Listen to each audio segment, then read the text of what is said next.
Auction time. This is the 5N series auction, 5N01.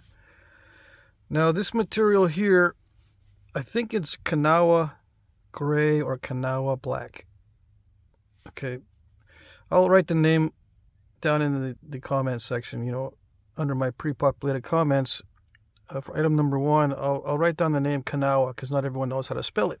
Okay, anyway, this is a Perkiomen style. I'll write that name down in the description too because no one knows how to spell Perkiomen. Anyway, this is a reproduction of an actual point style. The proportions may not be totally correct because I think they're wider and shorter, but I didn't have a wider and shorter piece. I just went with the piece that I had. So I'm going to make one of these on video. I did not do this one on video. I was requested to do one, but I like to practice before I do these things. Let's see, 4 5/8. I like to practice, if at all possible, by 2 7/8, something like that. It is kind of thick because I didn't know if this would snap in half on me, and I didn't want to lose too much width. So it is relatively thick. Let me see. Let's do millimeters, yeah. See how thick it is, width to thickness ratio. We'll go 65 right there, and the width right there. The thickness right there is 10, so it's 6.5 to 1. It's still good as far as thinness goes. No, 10 into 6 is not 6.5. 10 into 65 is it is 6 times. Never mind. Okay, it is sharp, but it's a percussion sharp. See how kind of wonky it is? It's percussion sharpened, except up near the tip. I pressure sharpened the tip. All right? Okay.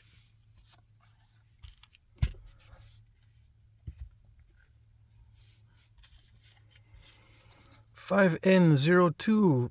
These are a couple of art pieces. Yeah, I got a big version and a small version of the same style. And I say art piece because I don't know if these were actually made in the archaeological record, with this combination of notching. I just thought it looked cool. And I, as I was making this one, I got flakes off of it. So I said, I'll make a little miniature and it'll go together.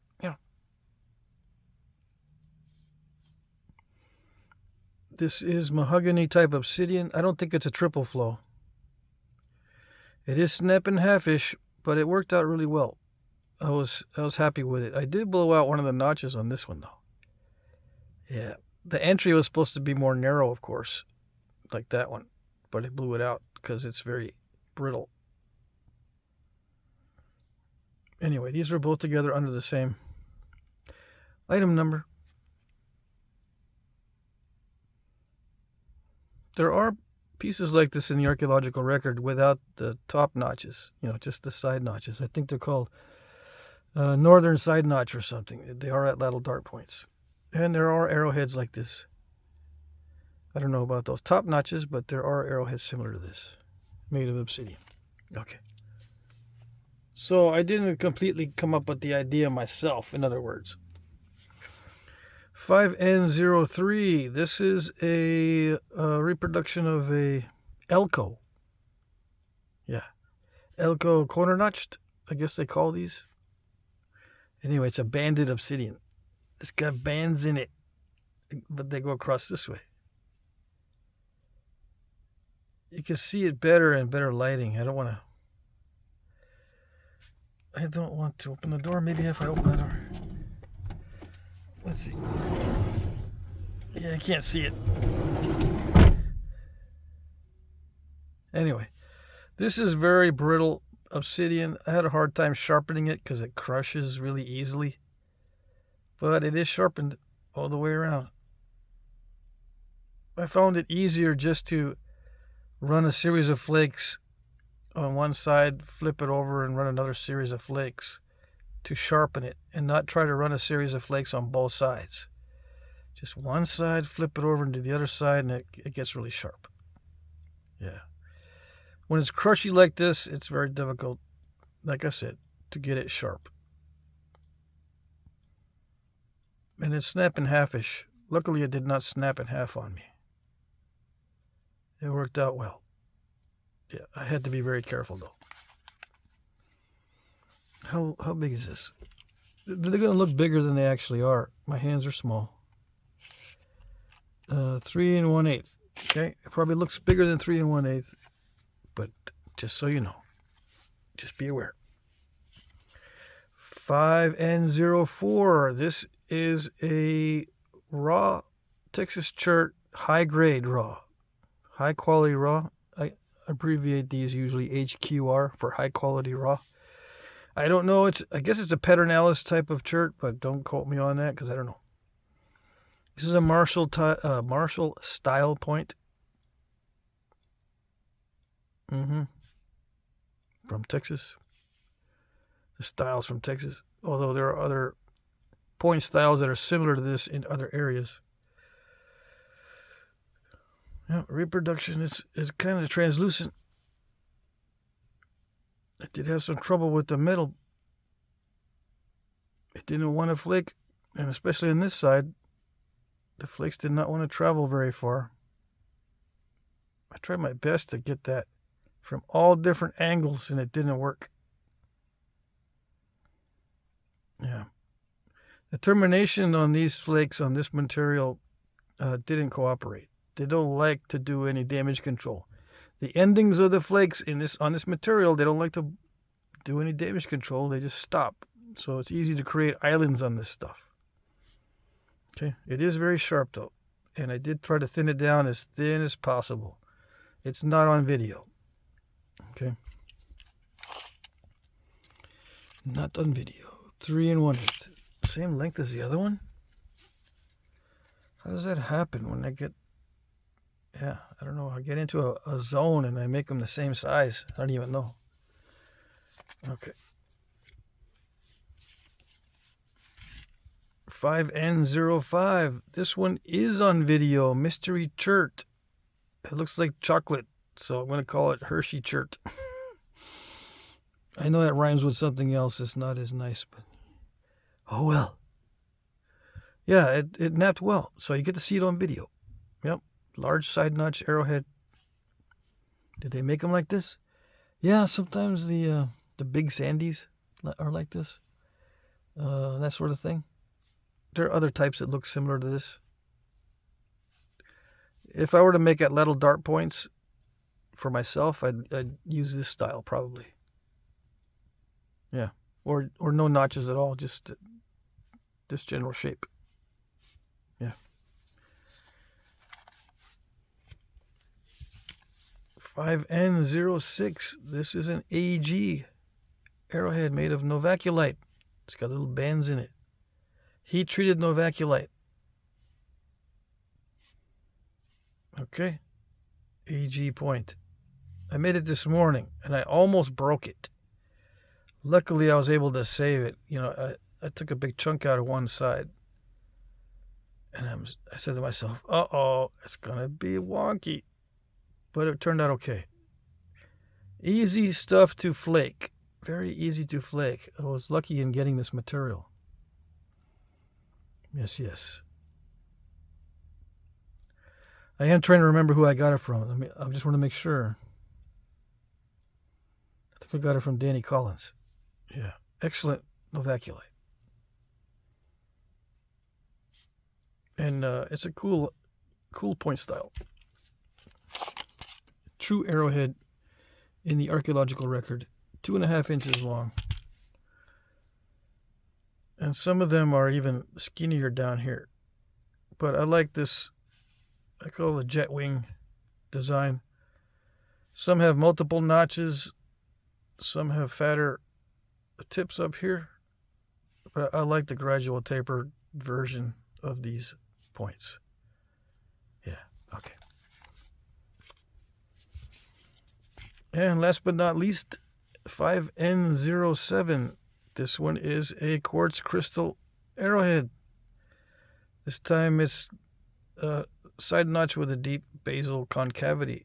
Now, how can you tell it's quartz crystal and not glass? You can tell on this one because of the crack right in here.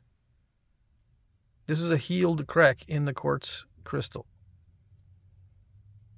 Otherwise, it looks just like glass. See that there's a crack right through there. It's not going to break on you because it's healed, right? But quartz crystal has these little, looks like cracks, but you can nap through them. I had to remove a lot of material and get to the center of the Tootsie Pop with this one to avoid that crack because it wasn't completely healed. This crack was not completely healed, and you can probably see a little bit of the effect of that crack inside that notch. You can see it's not completely healed, but it's not going to break. I mean, I hit it really hard while napping, and then pressure flaked it really hard, and it didn't snap. So there you go. This is I would call it a Washita type arrowhead. Let's see. 1 3/8 long. This one is kind of good for pendants because this one's easy to wrap. Much easier than, let's say, a contracting stem point. It's easy to wrap these and hang them up if you want to use it as a pendant or something. Yeah, quartz crystal is not that easy to nap, but this batch of quartz crystal that I got was actually pretty good. The easiest stuff I've ever encountered as far as quartz crystal. All right. That's it for the items. Now I just got to get the cheat notes on the rules. Let's see if I got them.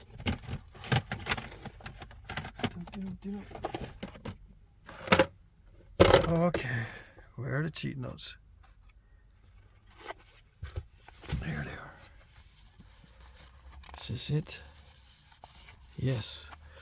Okay, rules. These are my cheat notes. There's a better description of the auction in the description box below. There will be an auction every Monday. Please look at my previous auctions to see how they work. If you're not able to reply or comment, you will not be able to bid.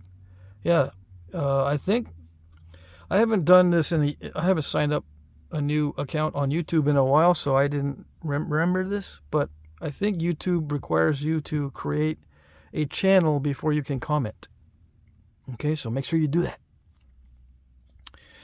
I can enter your bid for you if you like, if you can't comment. But this is not always reliable, the email stuff. And I don't want to get into it. Yeah. Okay, Auction 3J has a demo on how to bid, how to bid with the comment section, if you have access to the comment section. All right. Let's see. You bid under the comment section under one of my pre-populated comments. I put comments in there with the item numbers. You just bid under the proper comment. Okay. My pre-populated comments will contain the item number, a timestamp where the item appears in the video, and a short description. I will like your comment if I see it. It's very important that you know that. Okay. Sometimes comments are not always visible. It may take a while for me to like your comment, but as the time approaches the end of the auction, I will check more frequently, a lot more frequently. Try not to bid at the last minute, you sneaky people. Please be aware that I'm using YouTube's time tracker and it's not always accurate. Yeah, be aware. I use this time tracker because it's what everybody sees. I know it's all messed up sometimes. It's usually pretty good, but it gets messed up. If it says you're late, and your bid doesn't count. That's the point. That's the moral of this story with YouTube's time tracker. Now, you know you're on time, and I know you're on time. But if YouTube says you're not on time, then you're not on time. Nothing I can do. All right. Shipping is free in the U.S. International shipping is discounted, but not free. International shipping is I'll add $10 for a light package and I'll add $20 for a heavy package. Okay? This is still cheaper than the regular international shipping, but I can't give you free international shipping because it costs a lot of money. Yeah. You go over 1 pound of weight and it just costs a fortune to ship international. Okay, I will provide tracking numbers. Oh, yes. I accept PayPal. That's my preferred method. But I also accept Venmo, Cash App, checks or money orders, or a payment via electronic invoice that you can pay with a credit or debit card. Yeah, I can send you an electronic invoice or a link to an electronic invoice. Just click on the link in your email. It'll bring you to where you can pay with a card for your item. Yeah, it's really cool. Winners will be announced at 9:01 p.m. Eastern Time. The auction actually ends at 9 p.m. Eastern Time at the top of the hour. But I start announcing winners 1 minute after. Okay? Now pay attention to your time zone because it ends at different times depending on your time zone. If you're in Central Time, the auction ends at 8 p.m. If you're in Mountain Time, the auction ends at 7 p.m. If you're on Pacific Time, the auction ends at 6 p.m. Okay? The auction ends at the top of the hour, like I said. You will be notified in the comment section if you are the winner. Please email me your info if you're new. Yeah, that's the only way that I'll notify you is through the comment section. Okay, don't be expecting some miracle communication letting you know that you won. You have to look at the comment section. If you're new and you win and you see my little response, then you have to email me at jackcrafty2@gmail.com. Did I mention that somewhere else in here? If you don't know my email, just let me know in the comment section. So where's your email? I don't see it. But I think it's in the comment section. When I have a cut and paste little response that I put on everybody's winning bid. And I think my email's in that. Okay? My email address.